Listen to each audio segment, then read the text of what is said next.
مسلط کر دی جائے جنگ، پھر آپ نے لڑنا ہے، ادروائز اسلام نے نہیں کہیں کہا اگر وہ لڑے تو لڑو، نہیں لڑتے تو پھر نہیں ہے۔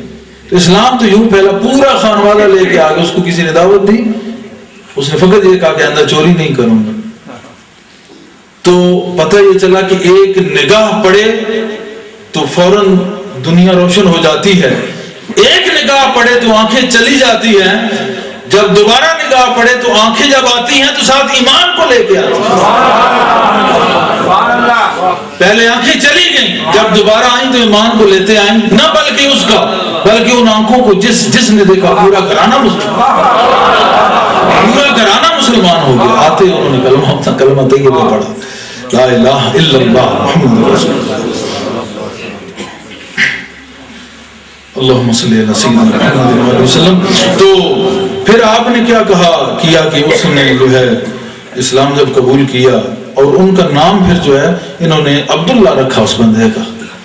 پتہ یہ چلا کہ عبداللہ بنتا کب ہے، یہ سوچ لیا آپ نے کہ عبداللہ تو وہ پہلے بھی تھا، عبداللہ میں نہ ہوتا ہے اللہ کا بندہ، اللہ کا بندہ تو پہلے بھی تھا، کوئی کہہ دے کہ نہیں تھا، لیکن نہیں، صحیح معنی میں اللہ کا بندہ تب بنتا ہے جب کسی بندے سے ٹکر کھا جائے۔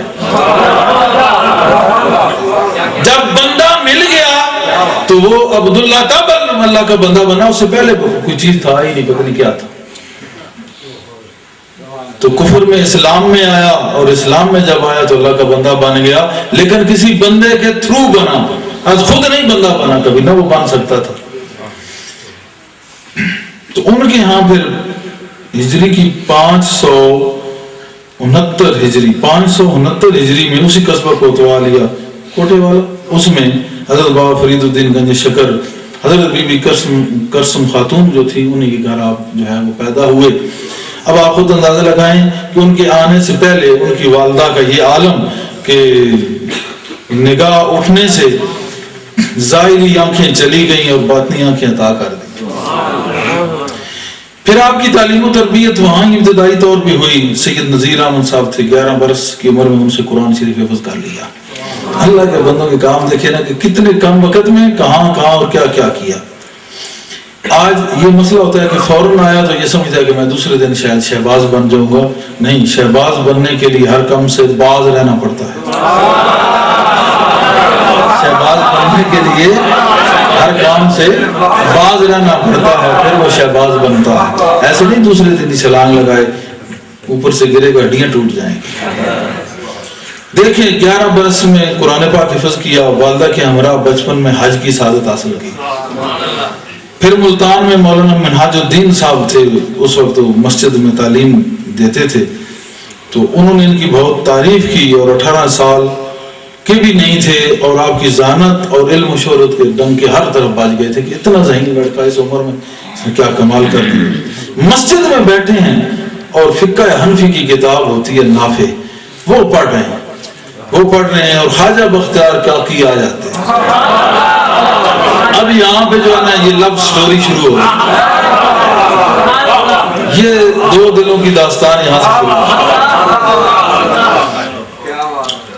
تو جو ہی خواجہ بختیار کاکی جو اچ شریف سے پھر ملتان آ رہے تھے، وہاں پہنچے، مسجد میں داخل ہوتے ہیں تو بابا فرید صاحب کی جو نگاہ ایسی تھی ان پہ پڑی، اور جو ہی نگاہ پڑی تو ان کی کیفیت بدل گئی، دل کی حالت بدل گئی فوراً۔ حضرت قطب الدین بختیار کاکی رحمۃ اللہ علیہ نے تحیۃ المسجد 2 نفل پڑھے، نماز پڑھنے کے بعد پھر ان کی طرف دیکھا اور پوچھتے ہیں کیا پڑھ رہے ہو؟ تو انہوں نے فرمایا کہ میں نافع پڑھ رہا ہوں۔ تو آپ نے فرمایا انشاءاللہ یہ تمہیں نافع ثابت ہوگی، یعنی نفع ہی دے گی یہ تم پڑھ رہے ہو۔ عرض کیا حضور میرا نفع تو آپ کی نگاہ کی یا اثر میں، ابھی فارغ التحصیل نہیں ہوئے، کیلو کال میں ہیں، اور بات انہوں نے کر دی کیلو کال کو رد کر کے، کہا اس میں نہیں، کہاں ہے آپ کی نگاہ؟ بات قابل غور ہے کہ ابھی وہ زیر تعلیم ہے اور آگے پڑھنا بھی ہے، اور اس علم کو انہوں نے رد کیا اور اکتفا کیا نظر مرشد پہ کہ کہا میرا نفع تو ادھر ہے۔ پتہ یہ چلا کہ ایسے یہ جو لوگ ہوتے ہیں ان کا مدرسوں میں صرف وزٹ ہوتا ہے، وزٹ کے لیے دیکھیں پہلے وہ جانتے ہیں اور کس کے سامنے بول رہے ہیں؟ خواجہ بختیار الدین کا بختیار کاکی رحمۃ اللہ علیہ، قطب الدین بختیار کاکی رحمۃ اللہ علیہ، ایسی شخصیت کے سامنے یہ کہہ رہے ہیں کہ نہیں ادھر ہے نفع، یعنی اس کا رد کر کے ادھر، اور وہ فقہ کی کتاب ہے اور ان کو پتا تھا کہ فقہ میں کس طرح انسان الجھ جاتا ہے، نفع لیتے لیتے لیتے انسان کا بھی، تو فوراً یہ فرمایا اور اٹھے اور جناب حضرت بختیار کاکی رحمۃ اللہ علیہ کی قدم بوسی کی۔ دو چیزیں سامنے آتی ہیں کہ نگاہ کامل کے سامنے کتاب کوئی شے نہیں ہے اور نگاہ کامل کے سامنے غرور کوئی شے نہیں ہے۔ کتاب کا بھی رد کیا، غرور کا بھی رد کیا، قدم بوس ہو گئے، سمجھیں، عرش بوس ہو گئے، اہل عشق کی بارگاہ میں عرش بوس ہو گئے، کیونکہ بختیار کاکی جو ہیں وہ بھی سیاح لا مکان تھے، ان پاؤں تک پہنچنا عرش کے قریب ہی پہنچنا ہے۔ ملاقات سے قلبی کیفیت میں انقلاب آ گیا۔ حضرت بختیار کاکی پھر وہاں سے ملتان سے دہلی روانہ ہو گئے۔ انہوں نے کہا میں نے تو ساتھ ہی جانا ہے، میں نے ساتھ جانا ہے، انہوں نے ضد کی، لیکن انہوں نے فرمایا کہ نہیں، یہاں رہ کے علوم ظاہریہ کی تکمیل کرو۔ حسب حکم شاہ پھر وہ تعلیم میں مشغول ہوئے، حافظہ اور استعداد باطنی اس قدر تھی کہ چند سالوں میں تعلیم کو جو ہے وہ کراس کر گئے۔ پھر والدہ سے ملنے گئے اور حضرت بختیار کاکی رحمۃ اللہ علیہ کو ان کو بتایا، والدہ خوش ہوئیں اور پھر ان سے اجازت لی کہ میں سیاحت کی غرض سے نکل رہا ہوں، دعا کرنا۔ اب وہ سلسلہ جو ہے تعلیم کا ختم، اب سیاحت اور روحانیت کی طرف وہ آ رہے ہیں۔ وہاں سے جو نکلے تو حضرت اجل شیرازی سے مستفید ہوئے، ایک بزرگ تھے، ان کے پاس ٹھہرے۔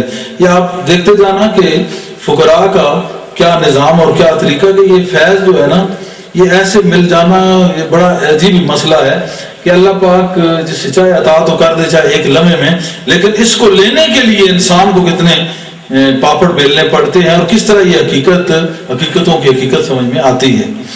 بخارا سے بغداد پھر پہنچے، حضرت شہاب الدین سہروردی اس وقت موجود تھے، ان کے پاس پھر مستفیض ہوئے۔ وہاں سے سیستان کے ایک بزرگ تھے حضرت عہد الدین کرمانی، ان سے ملاقات کی۔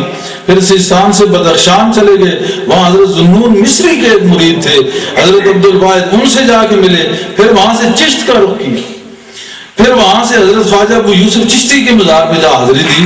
اور یہ حضرت خواجہ ابو یوسف چشتی یہ کون تھے؟ یہ بڑی بلا کی شخصیت تھے اپنے زمانے میں، اور بزرگوں کا فیض تو جاری و ساری رہتا ہے۔ یہ ایک دفعہ گزر رہے تھے ایک جگہ سے، تو وہاں مسجد تعمیر ہو رہی تھی، اللہ کا گھر بن رہا تھا، شتیر ڈال رہے تھے تو ایک شتیر چھوٹا تھا، تو خواجہ ابو یوسف نے کیا کیا کہ وہ کہہ رہے ہیں شتیر جو ہے یہ شتیر چھوٹا ہے، تو یہ گزر رہے تھے، انہوں نے ان کو کہہ دیا۔ جب ان کو کہہ دیا تو انہوں نے کہا کوئی بات نہیں، میں اس کو پورا کر دیتا ہوں، کیونکہ خود پورے ہو گئے تھے۔ انہوں نے کہا اوپر چڑھے تو انہوں نے کہا مجھے پکڑا، انہوں نے پکڑ کے جو کھینچا نا، بسم اللہ الرحمن الرحیم، تو وہ جو ہے ایک گز جو ہے اس مسجد سے باہر نکل ایک گز مسجد سے باہر نکل گیا۔ جو مسجدوں میں بیٹھ کے خود سے باہر نکل جائیں، وہ جب شتیر